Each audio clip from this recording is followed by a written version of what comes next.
আমার আল্লাহ কয় দুনিয়ার মানুষেরা, আমি যদি দুনিয়ার মধ্যে জুলাইখারে তার হারানো যৌবন ফেরত দিতে পারি, তোরা জান্নাতি বান্দাদেরকে জান্নাতে ঢুকার সময় আমি তোদের যৌবন ফেরত দিতে পারি কিনা? ও ভাইয়েরা, দোস্ত বাপ, যৌবন তো আল্লাহর রহমতে আপনারা ঢুকার সময়ই ফেরত পাইয়া যাবেন। এবার রূপ রূপ রূপ ফেরত পাইবেন কই? 90 বছর বয়সে 22 বছর বয়সের রূপ যেটা এটা থাকেনি। 80 বছর বয়সে 18 বছরের কুমারিত্বের রূপ যেটা এটা থাকেনি, চলে যায় না? তা আল্লাহ পাক বেহেশতের মধ্যে রূপ এটাও ফেরত দিবে না? এই রূপটা কোথায় কিভাবে ফেরত দিবেন? আল্লাহর হাবিব জনাব রাসূলুল্লাহ সাল্লাল্লাহু আলাইহি ওয়াসাল্লাম বলেন, ইন্না ফিল জান্নাতি লাসুকা, বেহেশতের মধ্যে একটা বাজার হবে। কি হবে রে বা? বেহেশতের মধ্যে একটা কি হবে? বাজার হবে। ইউকালু লাহু তুবা, ইউকালু লাহা তুবা। বাজার এটার নাম হবে সুকে তুবা, আনন্দ বাজার। কি বাজার? দুনিয়াতে কোনো বাজার আনন্দ বাজার হইতে পারে না। যেই বাজারে পকেট মারি থাকে এই বাজার আবার আনন্দ বাজার কেমনে হয়? হ্যাঁ, বেহেশতের বাজারের নাম আনন্দ বাজার। রাসূল আরবি সাল্লাল্লাহু আলাইহি ওয়াসাল্লাম ইরশাদ করেন, লা ফিহা বাইউন ওয়ালা শিরা ইল্লা সুওয়ার। বেহেশতের বাজারের মধ্যে কোনো ক্রয় থাকবে না, বিক্রয় থাকবে না, কোনো বিক্রয় থাকবে না, ক্রয় থাকবে না, কোনো বেচা কিনা থাকবে না। ইল্লা সুওয়ার, শুধু একটা পণ্য বেচা কিনা হবে। ওই পণ্যটার নাম হলো ফটো। ফটো ফটো পণ্যটার নাম কি? এই জন্য হুজুরে পাক সাল্লাল্লাহু আলাইহি ওয়াসাল্লাম কয়, দুনিয়ার মানুষেরা, দুনিয়ার মধ্যে ফটোর পূজা করিস না, ফটোর পাগল হইস না। বাপে তোরে টাকা দিয়ে কলেজে যাওয়ার সময় টিফিন করার জন্য সেই টাকা উপরাইয়া, সেই টাকা বাঁচাইয়া, সেই টাকা জমাইয়া তুই সিনেমার নায়ক নায়িকার ফটো খরিদ করস, এইটারে বাইন্ডিং করাইয়া তোর আল্লাহু আকবার ঘরের ফ্রন্ট স্টলে ঝুলাইয়া রাখস কেন? দুনিয়ার মধ্যে এটা জায়েজ নাই। এই কাজ করবি না, ফটোর পূজা করবি না। তোর কাছে যে ফটো ভালো লাগে, এই জন্য আল্লাহ পাক বেহেশতের মধ্যে একটা বাজারের ইন্তজাম করছেন শুধু ফটো বেচা কেনার জন্য। আল্লাহ পাকের হাজার হাজার ফেরেশতারা কোটি কোটি ডিজাইনের ফটো পরিবেশন করার জন্য হাজার হাজার স্টল বসাবে। ওই স্টলে দিয়া আমার বেরা দোস্ত আবাব, আল্লাহ পাকের বেহেশতি বান্দারা প্রতি শুক্রবারে এই বাজারে বিকেল বেলায় মিলিত হবে। কি বারে? শুক্রবার মানি 7 দিনের পরের দিন, 6 দিনের পরের দিন, 6 দিনের পরের দিন। আল্লাহু আকবার। প্রতি সপ্তম দিন বেহেশতিরা এই বাজারের মধ্যে মিলিত হবে। এই বাজারটা বেহেশতিদের মিলন মেলায় পরিণত হবে। শত সহস্র কোটি বেহেশতি মানুষ এই বাজারে আল্লাহু আকবার উপস্থিত হবে। এইবার ওই ফেরেশতাদের বসানো স্টলে স্টলে ঘুরবে, ফটো চয়েস করবে, ফটো চয়েস করবে। ঘুরতে ঘুরতে ঘুরতে ঘুরতে একটা ফটো পছন্দ হবে। এই ফটোটারে সামনে নিয়ে কামনা করবে, হায় রে হায় কি ফাইন ফটো রে, আমার ছাগলের চামড়ার মতো কালো চেহারাটা যদি এই ফটোর মতো হইতো কত ভালো হইতো রে। মনে মনে কি করবো? আল্লাহ পাক রব্বুল আলামিন কে বান্দা মুখে বলতে হবে না, মুখে বলতে ওয়ালাকুম ফিহা মা তাশতাহি আনফুসুকুম ওয়ালাকুম ফিহা মা তাদউন। বান্দা মুখে বলতে হবে না, খালি ফটোটারে এই ওই হাতে মরে গেছে যে সালমান শাহ, হ্যাঁ হাতের ফটো কিনি, তুই হাতের ফটো এটারে যদি সামনে লই, তুই বক্ত হাতের অনুরক্ত, হ্যাঁ তক্ত, তুই হাতের ফটো এটারে এমনি সামনে লই যদি 13,024 বার বলস, ইস কি ফাইন ছবি রে, আমার ছবিটা যদি এরকম হইতো তাহলে তোর গুটি বসন্তের দাগওয়ালা চেহারা কসমিন কালেও তো হাতের মতো হবে না। ঠিক না বে ঠিক? আল্লাহর হাবিব জনাব রাসূলুল্লাহ সাল্লাল্লাহু আলাইহি ওয়াসাল্লাম বলেন, একজন বেহেশতি মানুষ ওই বেহেশতের ফেরেশতাদের স্টল থেকে পছন্দের ফটোটা খরিদ করে নিবে। সাহাবী একজনে জিজ্ঞাসা করে, ইয়া রাসূলুল্লাহ, আমরা যে সেখানে ফটো খরিদ করব, মুদ্রা কি হবে, বিনিময় মূল্য কি হবে? রিয়াল নি, দিনার নি, দিরহাম নি? রাসূল আকরাম সাল্লাল্লাহু আলাইহি ওয়াসাল্লাম কয় যে না, দুনিয়ার মুদ্রা বেহেশতের মধ্যে অচল, চলবে না। তাহলে খরিদ করব কি দিয়া? নবীজি কয়, দুনিয়ার মধ্যে শুক্রবার জুমার দিন যে নফল ইবাদত গুলা করছিলা, সূরা ইয়াসিন যে তেলাওয়াত করছিলা, সূরা কাহাফ যে তেলাওয়াত করছিলা, সকাল সন্ধ্যা যে 3 তাসবিহ পাঠ করছিলা, আসরের পরে দরুদ শরীফ যে পাঠ করছিলা, জুমার দিন শুক্রবার মা বাপের কবর যে জিয়ারত করছিলা, এগুলারে আল্লাহ পাক রব্বুল আলামিন বেহেশতের বাজারের মধ্যে মুদ্রায় পরিণত করে দিবে। এই মুদ্রা দিয়া, এই টাকা দিয়া তুমি তোমার পছন্দের ফটোটা খরিদ করবা। খরিদ করার পরে ফটোটাকে সামনে ধরি যখন তুমি কামনা করবে, হায় রে হায়, এই আমার ছবিটা যদি এই ফটোর মতো হইতো কত ভালো হইতো, এমনি সঙ্গে সঙ্গে তোমার চেহারা পরিবর্তন হইয়া ফটোর মতো হইয়া যাবে। কি রকম হবে?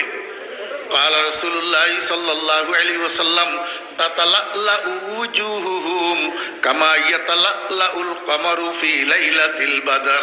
আল্লাহর হাবিব বলেন 14 তারিখের পূর্ণিমার রাত্রে মেঘ শূন্য পরিষ্কার আকাশে, আকাশের চাঁদটা যেরকম ঝলমল ঝলমল করে, ওরে বেহেশতের বাজারে এই ফটো খরিদ করার পরে তোমার চেহারা যখন ফটোর মতো হইয়া পরিবর্তন হইয়া যাবে, তখন তোমাদের চেহারা 14 তারিখের পূর্ণিমার চাঁদের মতো ঝলমল ঝলমল করতে থাকবে।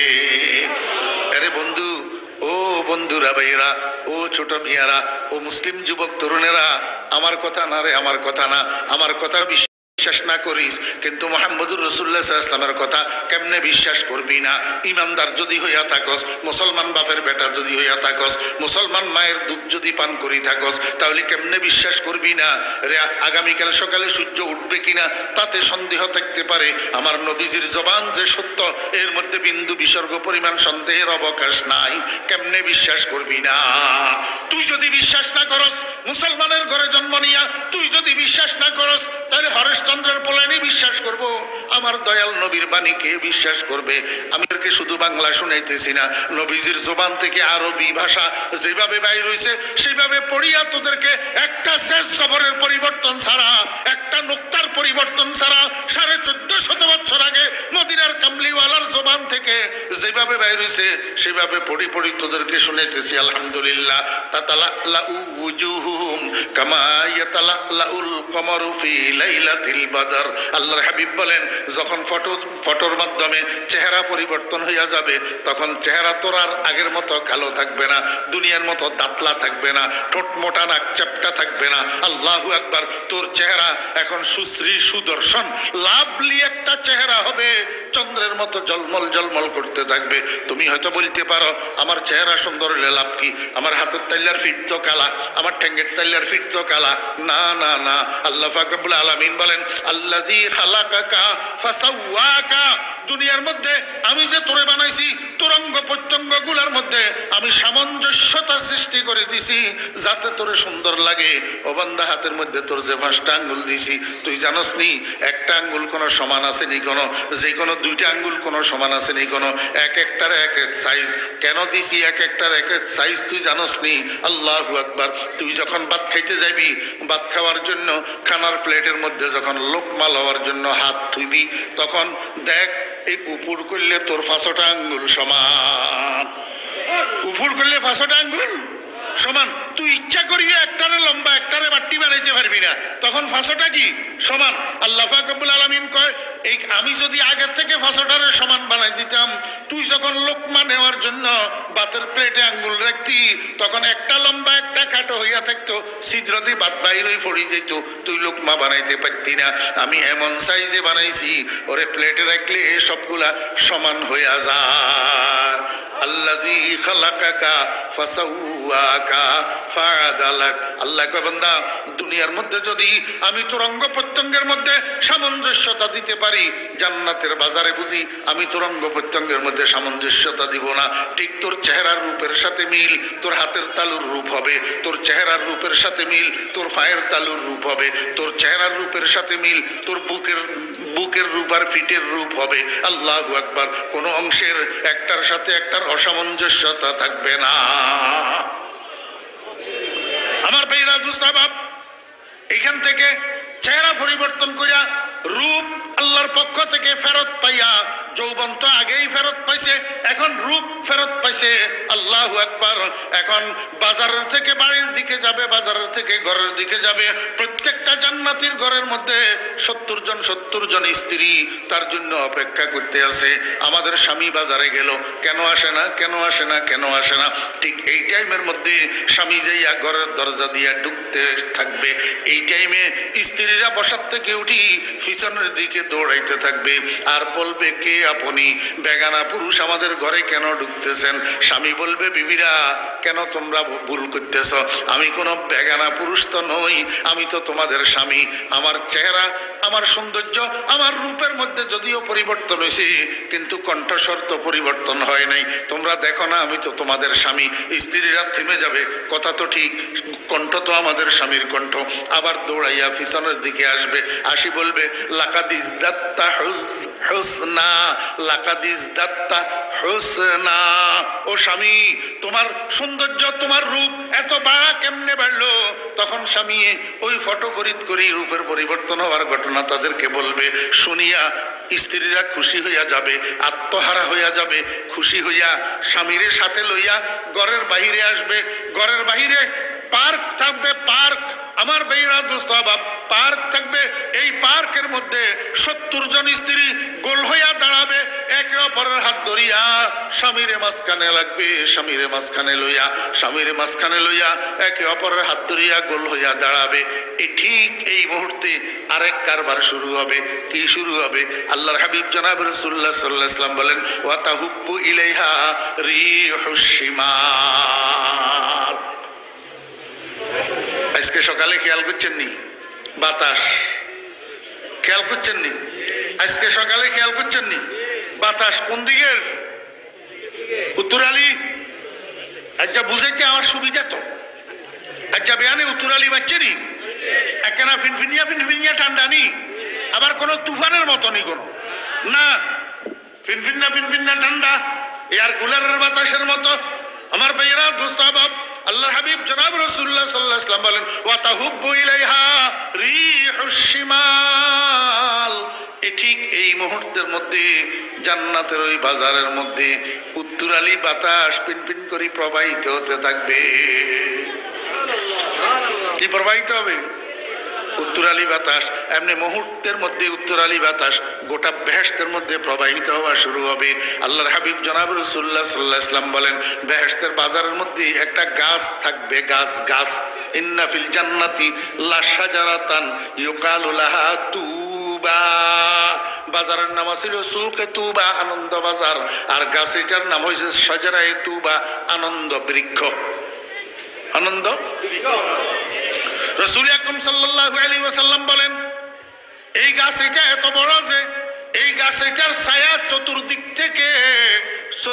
থেকে ঘুরতে ঘুরতে একটা দ্রুতগামী ঘোড় সাওয়ার যদি সায়ের শুরু করে, ভ্রমণ শুরু করে, 100 বৎসর ঘোড়া চালানোর পরেও এই গাছের ছায়া শেষ করতে পারবে না। লা ইয়াক্তাউ জিল্লাহা, লা ইয়াক্তাউ জিল্লাহা আল্লাহু সারা মিআতা আমিন আও কামা ক্বালা নবী আলাইহিস সালাতু ওয়াস সালাম।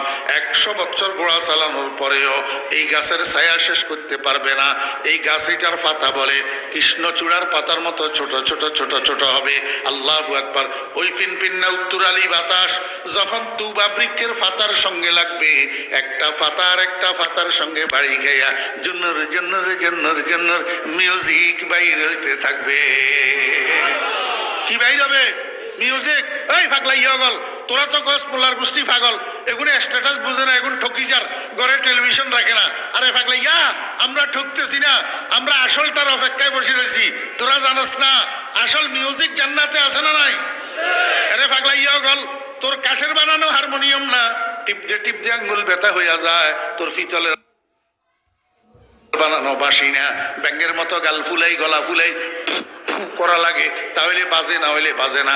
কতক্ষণ ফুক দিলে এবার গাল চাপায় ব্যথা হইয়া যায়। ওরে তোর চামড়ার বানানো তবলা না, ফিরতে ফিরতে ফাঞ্জায় ব্যথা হইয়া যায়। কতক্ষণ পরে কয় কাগু তুই একখানা ফিট, আমি আর পারি না। তুই এটা মনে করছ তুই এখানে ব্যাটারির চার্জ লাগবে না, কারেন্টের সংযোগ লাগবে না, এখানে কেউ হাত দিয়া ফিরতে হবে না, হাত দিয়া টিপতে হবে না, গাল দিয়া ফুঁকতে হবে না। ওই উত্তরালি বাতাস তুবা বৃক্ষের পাতার সঙ্গে লাগবে, আর একটা পাতার সঙ্গে বাড়ি খাইয়া যত রকমের বাদ্যযন্ত্র আছে সমস্ত বাদ্যযন্ত্রের যৌথ একটা মিউজিক, সম্মিলিত একটা মিউজিক এই তুবা বৃক্ষের পাতার সঙ্গে বাইর হবে। আর বাইর হওয়ার সাথে সাথে উত্তর আলী বাতাসে ফিডি এই মিউজিক ইটারে গোটা বেহেশতের ভিতরে চড়াইয়া দিবে। গোটা বেহেশত এখন মিউজিকের তালে তালে মোহ মোহ করে উঠবে। এই মিউজিকের তালে তালে ওই যে 70 জন হুর স্বামীরে মাঝখানে লইয়া গোল হইয়া দাঁড়ায় রইছে, এখন মিউজিকের তালে তালে তাদের ডান্স শুরু হবে। স্বামীরে চতুর্দিকে লইয়া ঘুরিয়া ঘুরিয়া নৃত্য পরিবেশন করতে থাকবে, ডান্স দিতে থাকবে। এরে হাগলাইয়া, তোর বাপ 500 বিঘা জমিনের মালিক হইলে তুই 10টা ডান্সার একত্রিত করতে পারবি?